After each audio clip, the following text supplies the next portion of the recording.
Hey everybody, it's Mark from Circle of the Dark Mother. Today we're going to do a talk on Lilith, Hekate, and Lamashtu.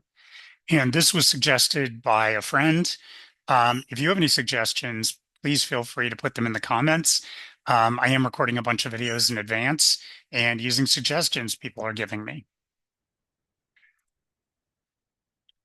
So Lilith, as we've explored in many other videos, Lilith's origin is in ancient Mesopotamia. Her name is in Sumer is spelled Dim Migi, goddess of night, and in Akkadian, Lilitu. Lil equals wind, and Itu means moon. She is a goddess and demon of night and passion. When the Jewish elite were exiled to Babylon, they picked up many myths and practices from Mesopotamia. Lilith was brought into their myth cycle as Lilith, demon, first wife of Adam, sometimes consort of God Most High, and in Kabbalah, perfect consort of the primordial universe of unity called Adam Kadmon. Today, Lilith can be seen as a goddess of transformation who protects and empowers the marginalized. In Gnostic tradition, she is the Dark Sophia, Black Wisdom, who ushers in enlightenment through change. She is often associated with owls and snakes. Hecate is best known as a Greco-Roman deity who is sometimes seen as a triple goddess with three forms for maiden, mother, crone. She is the goddess of crossroads, night, witchcraft, and the guide in the Eleusinian mysteries. She is one of the only Titans to not be killed or banished by the Olympians, as she sided with Zeus in the war. Her iconography includes torches, keys, dogs, and owls, and also darkness. It is believed that Hekate actually originated in Anatolia, what is now Turkey, and then her worship spread into Greece. Lamashtu. Lamashtu was a demon goddess who originated in Mesopotamia. She is the daughter of the sky god Anu. Lamashtu was one of the most feared and terrible deities within Mesopotamian religion. She is often depicted with the head of a lion, ears of a donkey, feet of a bird, taloned hands, wings, bird feet, and a snake for a tail. Lamashtu was said to slay children and drank the blood of men and ate their flesh. She was feared above all other entities.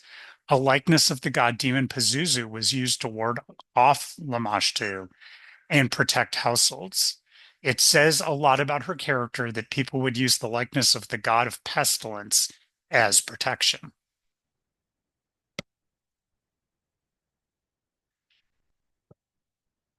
Lilith and Lamashtu's similarities and differences. Lilith and Lamashtu were both Mesopotamian goddesses who were also considered demons. They both were also Shadim, which in Mesopotamian culture were winged deities. The Shadim in Hebrew tradition are a type of demon. When Lilith was brought into Judaism, she was syncretized with Lamashtu, becoming a demon who preyed on children. This was never part of Lilith's original character as Lilith too. Even though both of these goddesses originate in Mesopotamia, in reality, there are many differences in their character. I personally do not work with Lamashtu because she is one of the most frightening and severe deities I have ever encountered. Now, that being said, I know some people do. And I would really say she is the most like some of the darkest, most severe aspects of Lilith in her demonic form. Maybe akin to Agrat Malat or one of those type entities. But she's really scary, um, but interesting. Lilith and Hekate, similarities and differences. Some people have asked if Lilith and Hekate are different aspects of the same being. My answer from my experience is no, although they do have several similarities. Hekate would be closer to the Mesopotamian goddess Ereshkigal, the sister of Ishtar and queen of the underworld. However, Hekate is associated with night and is a powerful deity of transformation. Owls are also one of her avatars.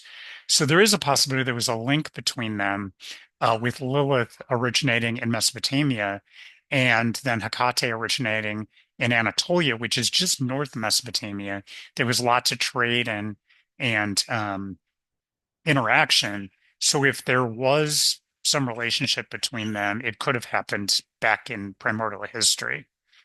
I primarily work with Lilith, but have some experience with Hekate. They really have similar energies and similar purpose.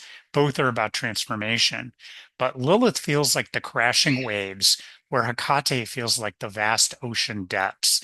Um, I guess the way I would put that is Hekate is her energy is very big and deep, and Lilith is a little more chaotic and imminent, but very, very similar. I believe they are very compatible to work with if you and both of them agree. And what I mean by that, you have to want to work with both, and at the same time, they have to be willing to work together with you. I am dedicated to Lilith. I work with her primarily, but I have brought Hekate into my practice here and there, along with Pereduin from Welsh tradition, all of them being goddesses of transformation.